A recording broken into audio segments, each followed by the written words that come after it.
Dapurku adalah dapurmu. Di sini kita bisa berbagi dan menikmati kebersamaan dalam kesederhanaan.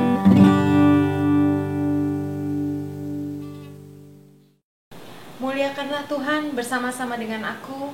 Marilah kita bersama-sama memasyurkan namanya. Kali ini Dapur Dina mau bikin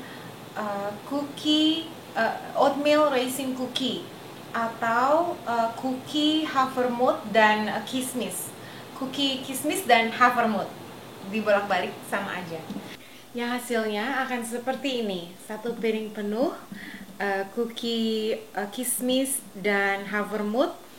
Aromanya itu rempah-rempah banget, enak. Cara bikinnya sederhana, kita akan lakukan selangkah demi selangkah ya. Bahan-bahannya sederhana banget. Saya mau pakai dari sini ya. Kita pakai kismis. Saya pakai kismis, saya belinya yang kering kayak gini, udah di toples kayak gitu. Jug di kaleng maksudnya. Dan ini adalah oatmeal atau havermut ya. Ini saya bukan pakai yang instan. Saya pakai yang tradisional yang harus dimasak dulu itu ya. Dan saya pakai tepung terigu serbaguna, terigu biasa aja. Dan saya pakai brown sugar atau kayak gula pasir, tapi warnanya coklat kayak gitu ya.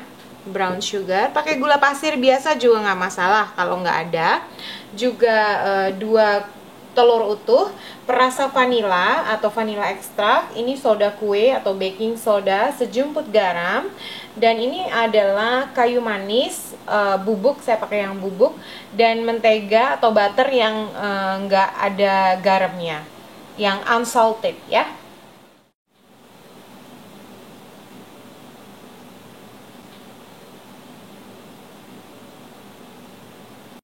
Kita akan panggang dia di 350 derajat Fahrenheit atau 175 derajat Celcius ya. Saya mau panasin air keran aja, air biasa aja. Dipanasin di kompor juga boleh. Kalau punya air termos juga idealnya bagus banget. Saya nggak punya, jadi saya panasin sebentar aja di microwave. Idealnya air yang nggak terlalu mendidih, air panas lah, air termos gitu ya. Ini karena saya mau panggang dia, menurut saya ini kismisnya ini dia agak kering ya, tuh kayak gini. Ini udah siap dimakan sih. Tadi suamiku juga udah gadoin, tapi menurut saya sebaiknya tak ini aja dulu. Saya mau rendam dia pakai air panas yang tadi kita ini, bukan air mendidih ya, air panas ya, suhu-suhu kayak air termos gitulah. Ini saya udah punya 2 baking sheet kayak gini untuk memanggang. Punya saya ini anti lengket ya. Kalau mau pastiin boleh diolesin dengan mentega tipis aja, atau dikasih kertas memanggang itu parchment paper juga bisa ya. Saya mau gini aja, nggak masalah karena saya udah tahu dia tidak akan lengket. Saya sisihkan dulu di sebelah sini. Sekarang saya mau kocok menteganya. Ini mentega udah suhu ruangan ya, udah saya keluarkan dari kulkas beberapa saat yang lalu. Juga sama si gulanya sekalian aja sampai dia lembut ya, kecepatan sedang aja.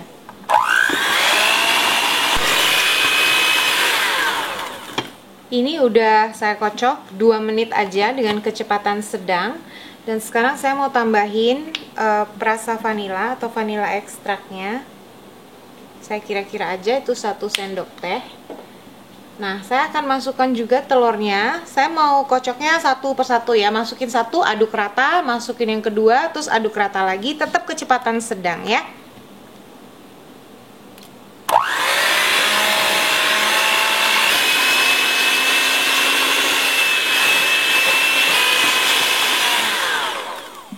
Jadi tadi telurnya 1 saya masukin, terus saya kocok semenit, saya masukin yang kedua, saya kocok lagi semenit, kecepatan sedang. Jadinya cantik banget kayak gini.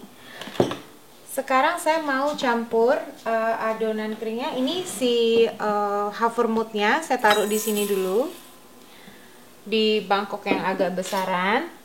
Saya mau masukin baking soda atau soda kuenya ke dalam tepung, juga sejumput garam dan kayu manis. Kalau suka boleh ya diisi pala sedikit aja, serbuk pala gitu, mungkin 1/4 sendok teh.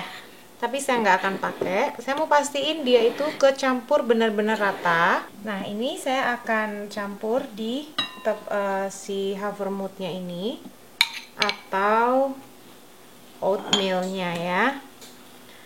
Ini saya belum pernah pakai yang instan ya, karena saya biasanya belinya selalu yang tradisional gini. Nah, sekarang saya akan masukin bertahap aja sambil dikocok kecepatan rendah aja supaya dia itu kecampur si basah ini dan si kering ya.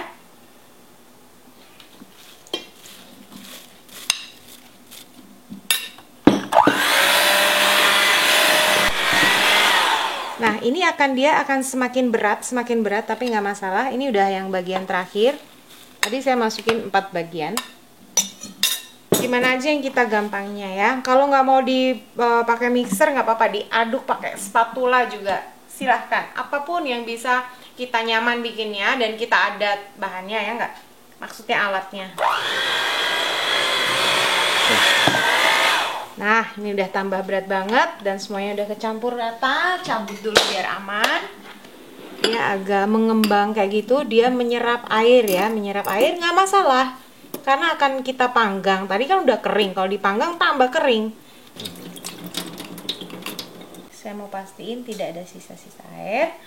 Udah kayak gitu, saya langsung masukin aja. Pakai sendok juga bisa, tapi saya mau pakai spatula aja kayaknya. Sendok kayu boleh, sendok nasi juga nggak masalah ya. Kita akan aduk rata. Ini saya nggak suka pakai baking soda terlalu soda kue terlalu kuat ya, karena kukinya itu akan pahit juga kalau kebanyakan. Nah, kalau udah kecampur rata, bebasnya mau pakai sendok juga boleh, misalnya segini, atau saya pakai punya sendok kayak gini, sendok buat nyendok fla gitu. Saya mau pakai untuk ukurannya.